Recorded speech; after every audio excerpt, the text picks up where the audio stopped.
আরে না, রেগে যাবে কেন? অন্য কেউ আর আমি ওনার কাছে এক হলাম নাকি? আমি ওনার বউ হতে চলেছি। উনি তো রাগ করলেন আমি কাজ করছি দেখে, কোনো কাজ করতে বারণ করলেন আমায়। আর উনি ওয়াশরুমে থাকায় পানিটা গরম হয়ে গেছে। ঠান্ডা পানি চেয়েছিলেন উনি, তাই আমি ওনাকে এই পানিটা খেতে দেইনি। আবারও নিচে নিয়ে গিয়ে ঠান্ডা পানি পাঠিয়ে দেবো আমি। মায়া ও সামিরা দুজনাই অবাক হলো মাইশাকে বানিয়ে বানিয়ে এত মিথ্যা কথা বলতে দেখে। সামিরা মনে মনে ভাবল, কি ট্রানজারাস মেরে বাবা, ভাইয়ার থেকে ঝাড়ি খেয়ে লজ্জা নেই, এখন আবার বানিয়ে বানিয়ে মিথ্যা বলছে। কী বা করবে তাছাড়া? নিজের অপমান কি সহজে নিজের মুখে বলা যায়? মায়া, এখন কেমন আছিস তুই? কিছু মনে করিস না জানো, এসে থেকে তোর সাথে কথাই হয়নি একবারও। মায়া মুখে বেদনার হাসি ফুটিয়ে বলে উঠল, আলহামদুলিল্লাহ ভালো আছি আপু। না, ঠিক আছে, আমি কিছু মনে করিনি। মাইশা হাসি মুখে বলল, আচ্ছা, আমার রুমে আসবি একবার, ঠিক আছে? তোর সাথে কিছু কথা আছে। আচ্ছা আপু। মাইশা আর দাঁড়ালো না, ওখানে সোজা নিচের দিকে রওনা দিল। এদিকে সামিরা মুখ বেঁকিয়ে ওকে নকল করে বলল, আমার রুমে আসবেই একবার, ঠিক আছে? হুম, লাট সাহেবের নাতি, উনি আদেশ করলেই যেতে হবে? একদম তুমি যাবে না আপু, যার দরকার হবে সে তোমার রুমে এসে কথা বলবে। মায়া একটা দুঃখের হাসি দিয়ে বলল, এমনভাবে বলতে নেই সামিরা। আপু তোমার বড়, বড়দের সম্মান করতে হয়। আর কিছুদিন পর তো মাইশা আপু তোমার বড় ভাবে হতে চলেছে। সামিরা জ্ঞানীদের মতো করে বলল, বয়সে বড় হলেই বা কি, সম্মান পাওয়ার যোগ্যতা হয় না সবার আপু। আর কে বলতে পারে ভাগ্যের চাকা কোন দিকে ঘুরবে? ভাইয়া নিজেই বলল, শুনলে না, যে এই বিয়ে হবে তার কোনো গ্যারান্টিই নেই। কি হচ্ছে এখানে? একটা গম্ভীর আওয়াজে দুজনের সামনে তাকিয়ে দেখলো আরমান ওদের থেকে কিছুটা দূরে দাঁড়িয়ে আছে। বুঝলো কথাটা আরমানের মুখ থেকে বের হয়েছে। সামিরা বলল, কিছু না তো ভাইয়া। আবারও ভেসে এলো আরমানের গম্ভীর স্বর। তাহলে এখানে দাঁড়িয়েছিস কেন দুজন? সামিরা কিছুটা বিরক্ত হয়ে বলল, দাঁড়িয়ে আছি তো কি হয়েছে, এখানে দাঁড়িয়েও থাকতে পারবো না নাকি?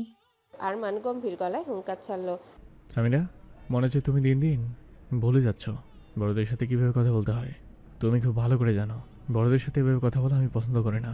সামিরা ভয়ে কেঁপে উঠল। বুঝতে পারলো রাগের মাথায় কি বলে ফেলেছে। মিনমিন করে বলল, সরি ভাইয়া, ভুল হয়ে গেছে।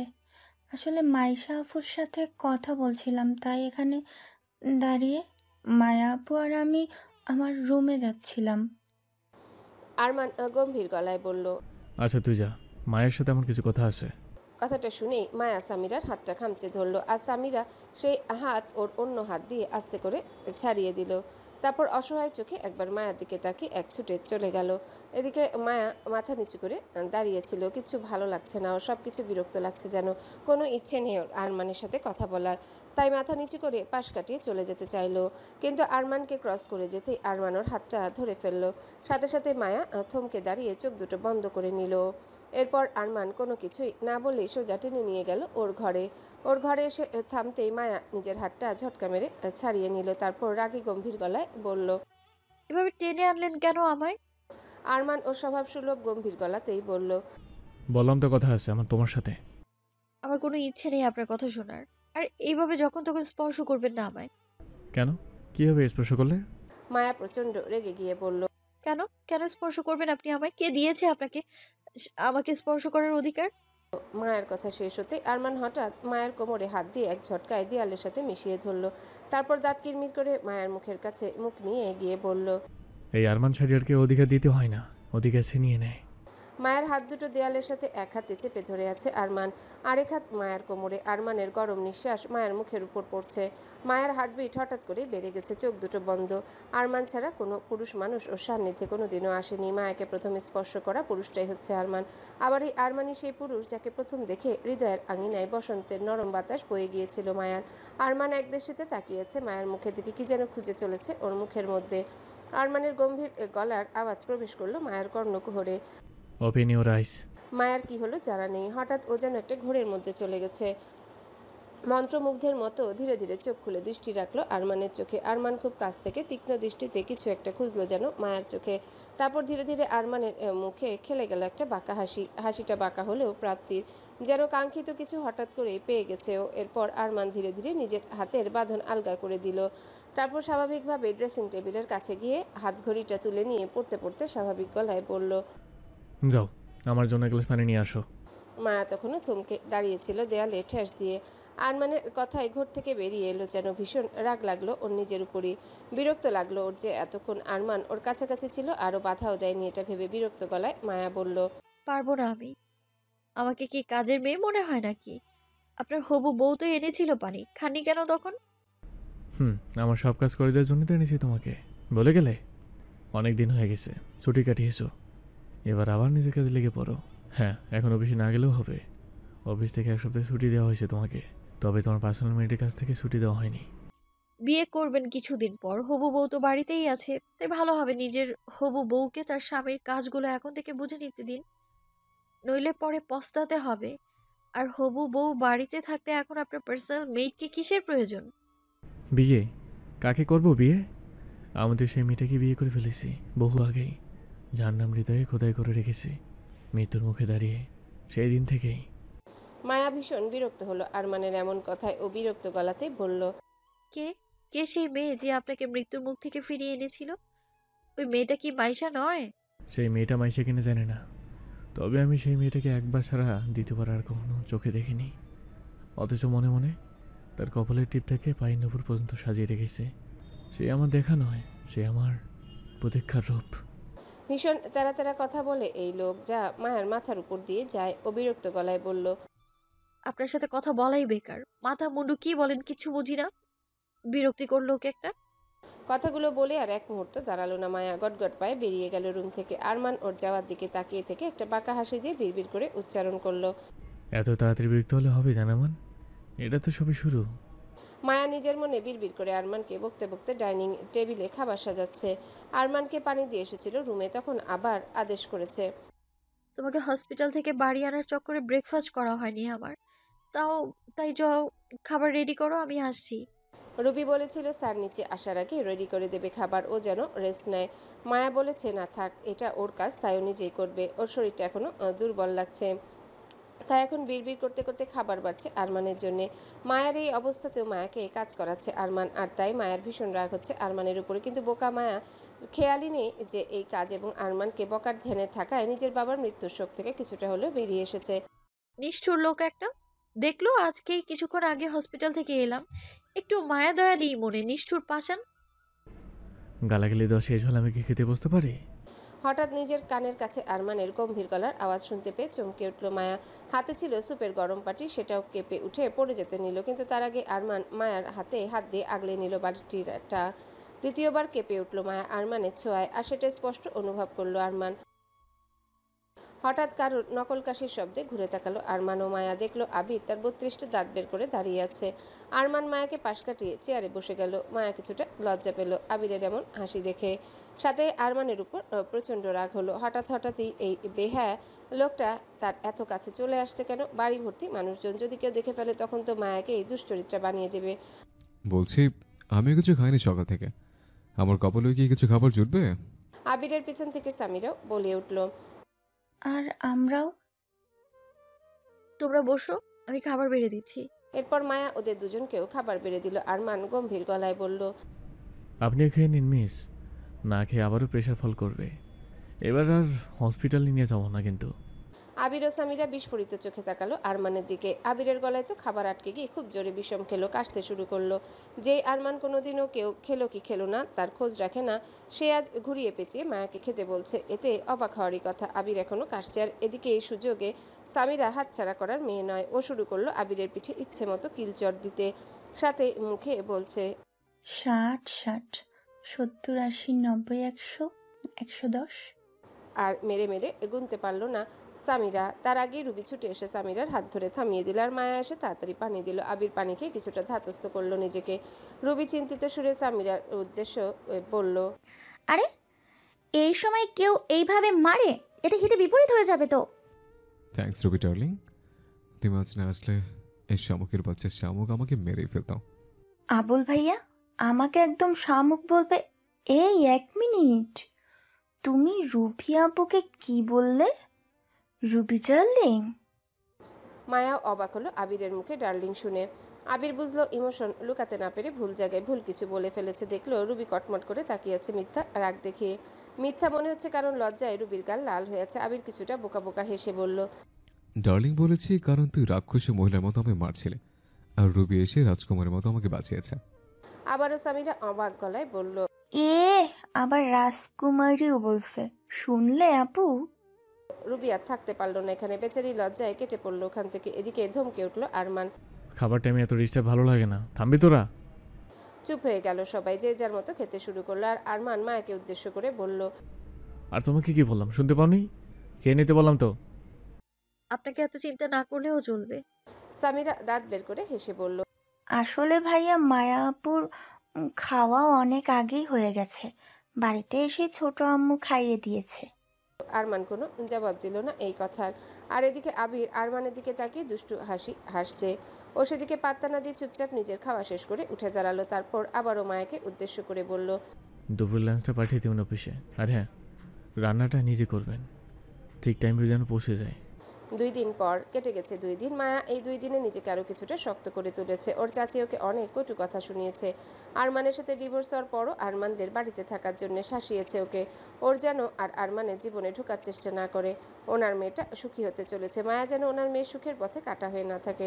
মায়াও নিজেকে ছোট করে জানিয়েছে ও এই বাড়িতে 1 মাস কাজ করার জন্য এসেছিল, তার বেশি কিছু না। আরমানের সাথে চুক্তি হয়ে আছে ওর 1 মাসের। 1 মাস শেষ হলে ও নিজেই বাড়ি থেকে চলে যাবে, থাকবেন না ওনার মেয়ের সুখের কাটা হয়ে। ড্রয়িং রুমের সোফায় সবাই মিলে বসে আড্ডা দিচ্ছে। সময়টা সন্ধ্যা 7টার দিকে। আরমানের বাবা চাচাও অফিস থেকে চলে এসেছে। আরমান আর আবির এখনো আসেনি। মায়া সবার জন্য চা এবং হালকা নাস্তা নিয়ে আসলো। এখন মায়া এই বাড়ির বেশিরভাগ কাজই করে আঞ্জুমা বেগমের সাথে। আরও চাচি তো আছেই। সেদিন মায়ের সাথে কাজের মেয়ের মতোই ব্যবহার করে। এমন ব্যবহারে হয়তো এই বাড়ির মানুষগুলো করে না। হ্যাঁ, সাবিনা বেগমও খারাপ ব্যবহার করে না ওদের সাথে, কারণ ওনাকে আরমানের বাবা খুব ভালোভাবে বুঝিয়েছে মায়াকে ওদের দরকার ওদের অফিসের জন্য। মায়ের হাতের ডিজাইন অনেক ভালো, ওর জন্য অনেক প্রফিট হয়েছে, ভবিষ্যতে আরও হবে। তাই উনি যেন মায়ের সাথে খারাপ ব্যবহার না করে। মায়া একে একে সবার হাতে চায়ের কাপ ধরিয়ে দিয়ে সোফায় একপাশে বসে। সবাই যে যার মতো করে গল্প করতে করতে চায়ে চুমুক দিচ্ছে। আর এদিকে মঞ্জিলা বেগম নিজের মেয়ের তারিফ করতে ব্যস্ত।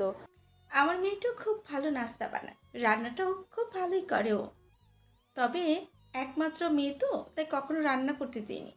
সামিরা কিছুটা ভাবুক সুরে প্রশ্ন করলো, আচ্ছা আন্টি, একমাত্র মেয়ে তাই এখনো রান্না করতে দেননি, তাহলে মাইশা আপু রান্না কিভাবে লিখলো?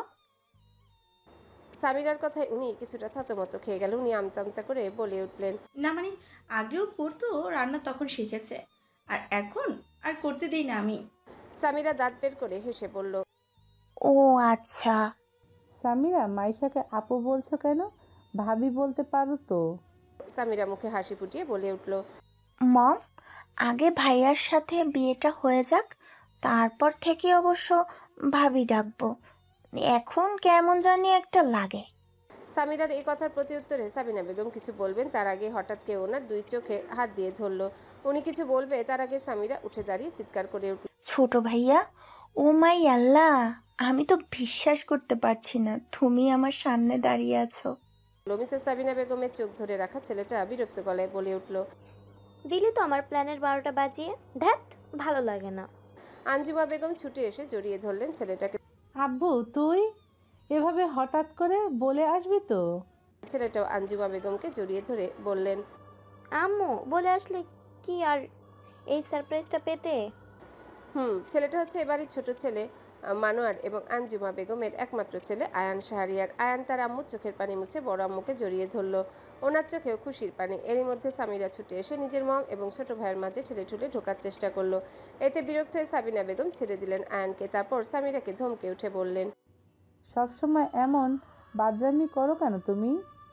ততক্ষণে সামিরা নিজের ছোট ভাইকে জড়িয়ে ধরেছে। ওর মমকে 32টা দাঁত দেখিয়ে বলল, কারণ আমি বাদর তাই, আর আগেই বলেছি তোমার আমার মম ড্যাড।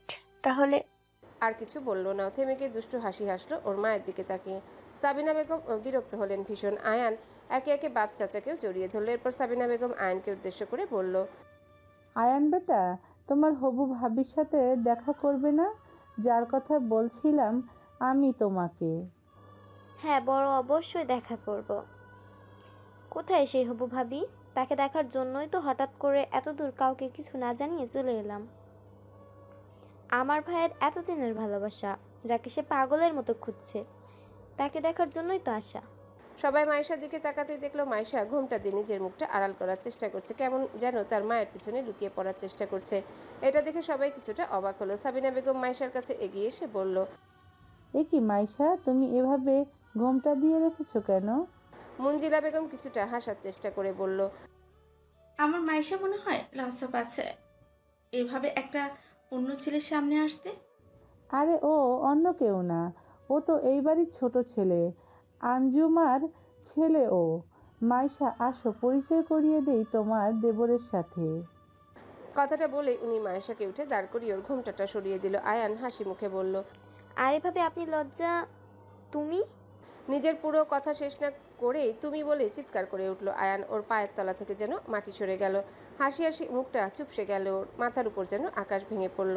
নিজের পুরো কথা শেষ না করে তুমি বলে চিৎকার করে উঠল আয়ান। ওর পায়ের তলা থেকে যেন মাটি সরে গেল, হাসি হাসি মুখটা চুপসে গেল, ওর মাথার উপর যেন আকাশ ভেঙে পড়ল। হবু ভাবির জায়গায় যে নিজের 3 বছরের ভালোবাসা মাইশাকে দেখবে সে কখনো কল্পনাও করেনি আয়ান। পুরো থমকে গেছে ও, আশ্চর্যের শেষ সীমানায় পৌঁছে গেছে। মুখ দিয়ে কোনো কথা বের হচ্ছে না। মিসেস সাবিনা বেগম অবাক হয়ে জিজ্ঞাসা করলেন, আয়ান বেটা, তুমি মাইশাকে আগে থেকেই চেনো? কিন্তু কিভাবে? তুমি তো আজ অনেক বছর ধরে লন্ডনে ছিলে পড়াশোনার জন্য। বাড়ির সবাই ভীষণ অবাক হয়েছে আয়ান মাইশাকে আগে থেকে চেনে এটা বুঝতে পেরে। আয়ান তখন যেন ওর দুনিয়ায় নেই। মাইশা তাড়াতাড়ি উত্তর দিল, আমরা বন্ধু, মানে আসলে আমরা একে অপরকে অনেক আগে থেকেই চিনি।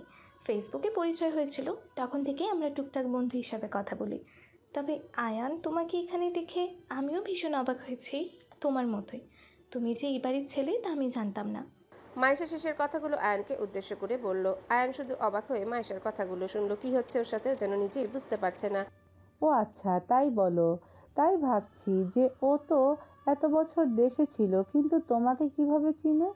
এখন বুঝলাম। যাও, তোমার তো এবার অনেক ভালো হলো মাইশা, তুমি আমাদের বাড়িতে একটা বন্ধুও পেয়ে গেলে। মাইশা নিজের মুখে হাসি ফুটিয়ে বলল, হ্যাঁ মম, তুমি একদম ঠিক বলেছ। আমি তো আশাই করিনি যে এইভাবে আয়ানকে এখানে দেখতে পাবো। আয়ান তখনও বিস্মিত নজরে দেখে চলেছে মাইশাকে, যেন এই মাইশা ওর বড্ড অচেনা। হঠাৎ কেউ একজন ছুটে এসে আষ্টে পৃষ্ঠে জড়িয়ে ধরলো আয়ানকে। হেই ব্রো, তুই কোথা থেকে আসলি? আমি তো পুরো অবাক তোকে দেখে। এটা আবির ছাড়া আর কেউ না। আবিরই জড়িয়ে ধরেছে আয়ানকে, আর কথাগুলো আবিরই বলল। আবির আয়ানকে ছেড়ে দিয়ে বলল, কেমন আছিস তুই? আর হঠাৎ এইভাবে কোত্থেকে আসলে? আয়ান স্বাভাবিক গলাতে উত্তর দিল, ভালো আছি ব্রো। ভেবেছিলাম সবাইকে সারপ্রাইজ দেব, কিন্তু নিজের জন্য যে এত বড় সারপ্রাইজ বাড়িতে অপেক্ষা করতে কল্পনা করিনি। আয়ান শেষের কথাটা মাইশার দিকে তাকিয়ে বলল, তারপর আঞ্জুমা বেগমের উদ্দেশ্যে বলল, আম্মু, আমি রুমে গেলাম, লাগেজগুলো পাঠিয়ে দিও, ভীষণ ক্লান্ত লাগছে। আবার পরে কথা হবে সবার সাথে। কথাগুলো গম্ভীর গলায় বলে আর কাউকে কিছু বলার সুযোগ না দিয়ে গম্ভীর মুখে সিঁড়ি বেয়ে উপরে উঠে গেল আয়ান। সবাই ভীষণ অবাক হলো আয়ানকে হঠাৎ করে পাল্টে যেতে দেখে। ও ভীষণ হাসি খুশি প্রাণবন্ত একটা ছেলে, কিন্তু মাইশাকে দেখার পরপরই চুপসে গেল। আবির তো অবাক হয়ে বলল, কি হলো ব্যাপারটা? হাসি খুশি ছেলেটা লন্ডন কি এমন গোমরামুখী হয়ে গেল কিভাবে? আরে ভাইয়া তো এইরকমই আছে, এসে থেকেও সব কিছু ঠিকঠাক ছিল, কিন্তু হঠাৎ মাইশা আফুর সাথে পরিচয় হওয়ার পর থেকে এমন মুখটা বাংলার পাঁচের মতো করে নিল। আবির দাঁত কেলিয়ে বলল, বুঝলি শামুক, তাহলে আমার মনে হয় আয়নের হয়তো মাইশাকে বড় ভাবি হিসেবে পছন্দ হয়নি। এটা শুনে বেচারি মাইশার মুখটা চুপসে গেল। মিসেস সাবিনা বেগম বললেন, তোমরা একটু বেশি ভাবছো। ও এত দূর থেকে জার্নি করে এসেছে, তাই কিছুটা ক্লান্ত। একটু রেস্ট নিতে দাও, দেখবে ও আবার আগের মতো হয়ে যাবে। আরে আন্টি, আপনি তো দেখছি সিরিয়াস হয়ে যাচ্ছেন। আমি তো মজা করছিলাম। বুঝেছি, তোমাদের মজা করা ছাড়া আর কি আছে। আঞ্জুমা, এখনো এখানে দাঁড়িয়ে আছিস কেন? যা, ছেলেটার জন্য খাবারের ব্যবস্থা কর। এতদিন পর ছেলেটা এলো, আর তুই এভাবে দাঁড়িয়ে আছিস? আঞ্জুমা বেগম অন্যমনস্ক হয়ে দাঁড়িয়েছিল। ওনার ভীষণ খটকা লাগলো আয়ানের এমন হঠাৎ পরিবর্তন দেখে। সবই তো ঠিক ছিল, কিন্তু মায়েশাকে দেখার পরই কেমন যেন চুপসে গেল। উনি ওনার ছেলেকে খুব ভালো করে চেনেন, নিশ্চয়ই কোনো ব্যাপার আছে তার ছেলের হঠাৎ এমন করার পিছনে। অন্যমনস্ক হয়ে নিজের ছেলের বিষয়ে ভাবছিলেন উনি। সাবিনা বেগমের কথায় ধ্যান ভাঙলো। ভাবি যাচ্ছি। বলে উনি চলে গেলেন আয়ানের জন্য খাবার ব্যবস্থা করতে। দিকে আয়ান ওর রুমে সোফায় বসে আছে, চোখ দুটো টকটকে লাল হয়ে আছে, এখনো পরনের পোশাকটাও পাল্টায়নি। দুইজন এসে ওর লাগেজগুলো দিয়ে গেল, কিন্তু তাতেও কোনো হেলদোল নেই। তুমি যে এই শাহরিয়ার পরিবারের ছেলে, সেটা তো কই আগে বলনি তো। একটা চেনা অথচ অচেনা রূপের মেলি কণ্ঠস্বর শুনে আয়ান মুখ তুলে তাকালো দরজার দিকে, দেখলো মায়েশা দাঁড়িয়ে আছে ওখানে। আয়ান গম্ভীর গলায় বলল, কেন আগে জানলে আমার সাথে ব্রেকআপ করতে না বুঝি? যদিও ব্রেকআপ তুমি করছো, আমি না। মায়েশা মুচকি হাসি দিয়ে এগিয়ে আসতে আসতে বলল, জানলেও কিছু করার ছিল না, তবু ব্রেকআপ করতাম আমি। কারণ এত বড় সুযোগ কিভাবে হাতছাড়া করি বলো? তোমার থেকে তোমার বড় ভাইয়ের নাম, যশ, খ্যাতি, টাকা পয়সা পাওয়ার সব বেশি। কথাগুলো বলতে বলতে সোফায় আয়ানের পাশে এসে বসলো, কিছুটা গা ঘেঁষে। তারপর আয়ানের কানের কাছে মুখ নিয়ে ফিসফিস গলায় বলল, এমনকি তোমার থেকেও ভীষণ হ্যান্ডসাম, দেখলেই খেয়ে ফেলতে ইচ্ছা করে। এরপর ওর কানের কাছ থেকে মুখ সরিয়ে নিয়ে এসে স্বাভাবিক গলায় বলল, আর এমনিতেও আমি তোমার ভাইয়ের কাছে যাইনি, তোমার ভাই আমার কাছে এসে ধরা দিয়েছে আমাকে নাকি তোমার ভাই অনেক বছর আগে থেকে ভালোবাসে। আমি ছোটতে ওনার জান বাঁচিয়েছিলাম তাই। আর তোমার বড় আম্মু নিজে আমাকে এই বাড়িতে নিয়ে এসেছে তোমার বড় ভাইয়ের বউ করার জন্য। আমার মা বাবাও রাজি, তাই ভাবলাম বিয়েটা করিয়ে নিই। আয়নের পুরো শরীর রাগে থরথর করে কাঁপছে। মায়েশার প্রতিটা কথা হৃদয়কে পুড়িয়ে দিচ্ছে যেন। না, আর সহ্য করতে পারল না আয়ান। রাগে হাত দিয়ে সোফা ওর পাশে বসে থাকা মায়েশার গলা চেপে ধরে সোফার সাথে ঠেসে লাগিয়ে দিল। মায়েশা ছটফট করতে শুরু করলো, দুই হাত দিয়ে আয়নের হাত ছাড়ানোর চেষ্টা করলো, কিন্তু না, পারল না। একটা স্বাস্থ্যবান পুরুষ মানুষের কাছে ওর চেষ্টা বৃথা। মায়েশার শ্বাস বন্ধ হয়ে আসছে, মুখ থেকে আওয়াজ বের হচ্ছে না। ধীরে ধীরে ওর চোখ লাল হয়ে গেল, চোখ থেকে পানি পড়তে শুরু করলো। আয়ান রাগে হিসিয়ে বলছে, কেন করলি তুই আমার সাথে এমন? কি দিইনি তোকে? হ্যাঁ, কি দিইনি তোকে? আজ পর্যন্ত তোর একটা ইচ্ছা অপূর্ণ রাখিনি। বাপ ভাইয়ের দেওয়া আমার হাত খরচের টাকা দিয়ে তোর সব স্বপ্ন পূরণ করেছি। যখন যেটা চেয়েছে সেটাই দেওয়ার চেষ্টা করছি। আর আজ আমার বড় ভাইয়ের টাকা দেখে আমাকে ছেড়ে আমার বড় ভাইয়ের পিছনে পড়েছিস? না, এটা আমি কখনোই হতে দিব না। তুই শুধু আমার, তুই শুধুই আমার। কিছুতে তোকে আমি অন্য কারো হতে দেব না। কথাগুলো বলতে বলতে চোখ থেকে দুই ফোঁটা পানি গড়িয়ে পড়লো আয়ানের। মায়েশার এবার দম বন্ধ হয়ে আসছে দেখে ঝটকা দিয়ে ছেড়ে দিল আয়ান। মায়েশা সোফার হ্যান্ডেলের কাছে গিয়ে পড়লো, হাঁপাতে শুরু করেছে ও। আয়ান উঠে গিয়ে জগ থেকে এক গ্লাস পানি ঢেলে বাড়িয়ে দিল মায়েশার দিকে। কিছুক্ষণ আগে একজন স্টাফ দিয়েছিল পানি আয়ানের রুমে। মায়েশা পানিটা নিয়ে ঢকঢক করে খেয়ে নিল, তারপর সোফায় নিজের শরীরটাকে এলিয়ে দিল। আয়ান ধীরে সুস্থে সোফায় মায়েশার পাশে গিয়ে বসলো। তারপর মায়েশার মাথাটা নিজের কাঁধে নিয়ে এক হাত দিয়ে এক পাশে থেকে জড়িয়ে ধরলো। মায়েশা নিজের শরীরের ভর ছেড়ে দিল আয়ানের উপর। বেচারি এখনও বড় বড় করে শ্বাস নিচ্ছে। আর একটু যদি আয়ান ধরে থাকতো তাহলে নির্ঘাত এতক্ষণে পরপারে পাড়ি জমাতো। সরি, তোমাকে ইচ্ছা করে আঘাত করতে চাইনি। আসলে রাগটা আমি কন্ট্রোল করতে পারিনি। দেখো, পাগলামি করো না। আমি আমাদের বিজনেসে জয়েন করব। এই যে বাড়িটা দেখছো, এটাতেও আমার অধিকার আছে, ঠিক যতটা বড় ভাইয়ের আছে। তোমাকে কিছু বলতে হবে না। আমি বাড়ির সবার সাথে কথা বলবো, সবাই বুঝবে ব্যাপারটা। ভাইয়াও রাগ করবে না জানি। খুব তাড়াতাড়ি বিয়ে করে নেব তোমাকে। না, কিছুতেই না, কাউকে কিচ্ছু জানাবে না তুমি। আমি চাই না তোমার হতে, আমার তো ওই আরমান শাহরিয়ারকেই চাই। আয়ান রাগে সেন্টার টেবিলে থাকা জগটা তুলে আছাড় মারল মেঝেতে, সাথে সাথে ভেঙে চুরমার হয়ে বিকট একটা আওয়াজ হলো। আর সেই আওয়াজে কেঁপে উঠল মায়েশা, চিৎকার দিয়ে উঠল আয়ান। আরমান, আরমান, আরমান? কি আছে ওই আরমানের মধ্যে? হ্যাঁ, কি আছে যে আরমানের মধ্যে যে আমাদের 3 বছরের সম্পর্ককে তুমি এইভাবে পায়ে করে ঠেলেছ? কিছুতে আমি এই বিয়ে হতে দিব না, কিছুতেই না। সবাইকে সব কিছু জানিয়ে দেবো আমি। হ্যাঁ, সব কিছু জানিয়ে দেব। মায়েশা মুচকি হেসে বলল, জানিয়ে দেবে? ঠিক আছে, জানিয়ে দাও। সবাইকে জানিয়ে দিলেও আমি তোমার হব না কিছুতে। আর তুমি তোমার বড় ভাইয়ের কথা একবারও ভাববে না? তুমি আমাকে ভালোবেসেছো 3 বছর ধরে, আর তোমার ভাই আমাকে ভালোবেসেছে 10 বছর ধরে। শুনেছি পাগলের মতো খুঁজেছে আমায়। তার এত বছরের অনুভূতির কথা ভাববে না? শুনেছি তোমার বড় ভাই নাকি তোমাকে ভীষণ ভালোবাসে, তোমার জন্য নিজের জানটাও দিয়ে দিতে পারে। আর তুমি তার এত বছরের ভালোবাসার মানুষটাকে কেড়ে নেবে? তোমার ভাই মানতে পারবে তো এটা? ভাবো তো, এই 3 বছরের সম্পর্কে তোমার যদি এতটা কষ্ট হয়, তাহলে তোমার ভাই যে আমাকে 10 বছর ধরে ভালোবাসছে, তাহলে তার কতটা কষ্ট হবে? শুনলাম আমার জন্য নাকি মায়াকেও মানেনি বউ হিসেবে, তাকেও ডিভোর্স দিয়ে দিয়েছে। তাহলে এত কিছুর পরেও পারবে তুমি তোমার ভাইয়ের সাথে বেইমানি করতে? মায়েশার কথাগুলো শুনে আয়ানের রাগী মুখ ধীরে ধীরে অসহায় পরিণত হলো। মায়েশা বুঝলো ওর কথাগুলো ঠিক জায়গায় গিয়ে লেগেছে। ও একটা বাঁকা হাসি দিয়ে উঠে দাঁড়ালো সোফা ছেড়ে, তারপর আবারও বলল, ঠিক আছে, তুমি যদি চাও তোমার বড় ভাই কষ্ট পাক, তাহলে জানিয়ে দিও সবাইকে। কিন্তু মাথায় রাখবে, ঠিক এখন তুমি যতটা কষ্ট পাচ্ছ, তার থেকেও 1000 গুণ কষ্ট তোমার ভাই পাবে। ঠিক এখন যতটা ভেঙে চুরমার হচ্ছে তুমি, তার থেকেও বেশি তোমার ভাইও ভেঙে চুরমার হয়ে যাবে। কথাগুলো বলে এক নজর আয়ানের দিকে তাকে একটা বাঁকা হাসি দিয়ে ঘর ছেড়ে বেরিয়ে গেল মায়েশা। ও খুব ভালো করে চেনে আয়ানকে, ওর কথাগুলো ঠিকই কাজে দেবে। এদিকে আয়ান অসহায় চোখে তাকিয়ে থাকলো মেঝের দিকে। হ্যাঁ, ঠিকই বলেছে মায়েশা। আরমান সেই 10 বছর ধরে ভালোবাসে তার মায়াবতীকে, আর এটা এই বাড়ির সবাই জানে। অনেক পাগলামি করেছে ও সেই মেয়ের জন্য, আর আজ ভাগ্যের নির্মম পরিহাসে সেই মেয়ে হচ্ছে মায়েশা, যার সাথে আয়ানের 3 বছরের সম্পর্ক। হ্যাঁ, ফেসবুকে পরিচয় হয়েছিল ওদের, একে অপরের পোস্ট, লাইক, কমেন্টের রিপ্লাই, এরপর টুকটাক মেসেজে কথা বলা, তারপর শুরু হয় বন্ধুত্ব, আর সেই বন্ধুত্ব থেকে গড়ে ওঠে ভালোবাসা। আর আজ সেই 3 বছরের ভালোবাসা হেরে গেল ওর ভাইয়ের 10 বছরের ভালোবাসার কাছে।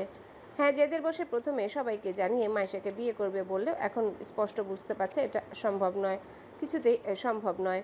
ও এত বড় বিশ্বাসঘাতকতা কিছুতেই করতে পারবে না ওর ভাইয়ের সাথে। ও নিজের চোখে দেখেছে সেই মেয়ের জন্য ওর ভাই ছটফট করতো, অনেক জায়গায় পাগলের মতো খুঁজে বেরিয়েছে মেয়েটাকে। না, এটাও কিছুতেই করতে পারবে না। ওর বড় ভাইকেও কিছুতেই কষ্ট দিতে পারবে না। কারোর পায়ের আওয়াজে মুখ তুলে তাকালো আয়ান, দেখলো রাম্মু এসেছে রুমে, হাতে খাবারের প্লেট। আয়ান তাড়াতাড়ি চোখের পানিগুলো 2 হাত দিয়ে মুছে নিল। হ্যাঁ, এতক্ষণ কথাগুলো ভাবতে ভাবতে চোখ থেকে পানি পড়ছিল। সবাই বলে ছেলেদের কান্না মানায় না, কিন্তু কেউ ভাবে না যখন হৃদয়টা ভেঙে চুরমার হয়ে যায়, সেটা তো ছেলে হোক বা মেয়ে হোক, রক্ত তো একই রকম ঝরে। পুরুষ বলে কি তার কষ্টের কোনো শব্দ হবে না? আয়ান মুখে হাসি ফুটিয়ে তোলার চেষ্টা করে বলল, আরে আম্মু, এসো এসো বসো, আজ আমি তোমার হাতে খাবো, কতদিন খাইনি তোমার হাতে। আঞ্জুমা বেগম একটা দীর্ঘশ্বাস ছেড়ে খাবার থালাটা সোফার সামনে টেবিলটায় রাখে আয়ানের পাশে বসলো। তারপর ছেলেকে টেনে নিজের কোলে মাথা দিয়ে শুইয়ে দিলেন। তারপর মাথায় আদুরে স্পর্শে হাত বুলিয়ে দিতে শুরু করলেন। আয়ানও নিজের গর্ভধারিণী মায়ের স্নেহ পেয়ে আরও ভেঙে পড়ল যেন। আবারও চোখ থেকে বেরিয়ে এলো অবাধ্য নোনা জল, আর সেগুলো লুকাতে মায়ের কোলে মুখ গুজল আয়ান। ভালোবাসিস মাইশাকে, তাই তো? আয়ান তাড়াতাড়ি চোখের পানি মুছে উঠে বসলো, তারপর মুখে হাসি আনার চেষ্টা করে বলল, কী সব বলছো আম্মু? তোমাদের সবাইকে এতদিন পর দেখে ইমোশনাল হয়ে পড়েছি, আর মাইশা আমার ভালো বন্ধু হয়। আঞ্জিমা বেগম স্নেহমাখা কণ্ঠে বলে উঠল, আমি তোর আম্মু আয়ান, 10 মাস গর্ভে ধারণ করেছি তোকে। সবার চোখে ফাঁকি দিতে পারলেও নিজের মায়ের চোখকে ফাঁকি দিতে পারবি না। আঞ্জুমা বেগমের এমন কথা আয়ান যেন নিজেকে ধরে রাখতে পারল না, আরও ভেঙে পড়ল। আবারও মায়ের কোলে শুয়ে পড়ে কোমর জড়িয়ে ধরে কোলে মুখ গুজে হু হু করে কান্না করে দিল। কাঁদতে কাঁদতে ভাঙা গলায় বলল, ভীষণ ভালোবাসি আম্মু, ভীষণ ভালোবাসি, ওকে ছাড়া বাঁচতে পারবো না আমি। আঞ্জুমা বেগম কিছুক্ষণ কাঁদতে দিলেন ছেলেকে। ছেলের কষ্ট দেখে নিজের চোখ থেকেও পানি গড়িয়ে পড়ল আঞ্জুমা বেগমের। স্নেহ ভরা স্পর্শে হাত বুলিয়ে দিতে থাকলেন ছেলের মাথায়। তারপর একটা দীর্ঘশ্বাস ছেড়ে বললেন, এটা হতে পারে না আব্বু। মাইশার সাথে বিয়ে ঠিক হয়ে গেছে আরমানের, আর সবাই জানে আরমান মাইশাকে সেই 10 বছর থেকে ভালোবাসে। আর তোর জন্য আমি একটা খাঁটি মেয়ে ঠিক করে রেখেছি, তাকে তোর আব্বুর খুব পছন্দ। আর আমি জানি সেই মেয়েকে তোরও পছন্দ হবে। আর সত্যি বলতে মাইশার মেয়েটাকে আমার একটুও পছন্দ না, তাই চেষ্টা কর মাইশাকে। কথাটা শেষ করলেন না আঞ্জুমা বেগম। দরজার দিকে চোখ পড়তে থেমে গেলেন উনি। দরজার কাছে গম্ভীর মুখে দাঁড়িয়ে আছে আরমান। আয়ান নিজের কান্না থামিয়ে দিয়ে আম্মুর কথা শুনছিল, কিন্তু হঠাৎ ওর আম্মুকে থেমে যেতে দেখে মুখ তুলে তাকালো। দেখলো ওর আম্মুর ঘাবড়ানো চেহারা নিয়ে দরজার দিকে তাকিয়ে আছে। আয়ানও ঘুরে তাকালো দরজার দিকে। আরমানকে গম্ভীর মুখে তাকিয়ে থাকতে দেখে নিজেও চমকে উঠে বসলো। তাড়াতাড়ি 2 হাত দিয়ে চোখের পানি মুছে নিল। আয়ান সোফা ছেড়ে উঠে তাড়াতাড়ি আরমানকে জড়িয়ে ধরলো। ভাইয়া, আরমান তখনও শান্ত নির্বাক ভঙ্গিতে দাঁড়িয়ে আছে। আয়ানের জড়িয়ে ধরার শর্তেও আরমান ধরেনি। এতে আয়ান একটু ভয় পেল। ভেতরে ভেতরে আরমান শান্ত ভঙ্গিতে ছাড়িয়ে নিল আয়ানকে। তারপরও চোখে চোখ রেখে গম্ভীর গলায় প্রশ্ন করলো, কি হয়েছে? কাঁদছিলি কেন তুই? আয়ান জোর করে মুখে হাসি ফুটিয়ে তোলার চেষ্টা করে বলল, আরে ও কিছু না ভাইয়া, অনেক দিন পর তোমাদের সবাইকে দেখলাম তো, তাই একটু ইমোশনাল হয়ে পড়েছি। আরমান গম্ভীর গলাতেই বলল, হ্যালো বন্ধুরা, পরবর্তী পার্ট খুব তাড়াতাড়ি আসবে, তো সবাই অপেক্ষায় থাকো। আর চ্যানেলটি যারা এখনো সাবস্ক্রাইব করোনি তারা পরবর্তী পার্ট দেখার জন্য চ্যানেলটি সাবস্ক্রাইব করে রেখো। ধন্যবাদ সবাইকে, আমাদের সাথেই থেকো।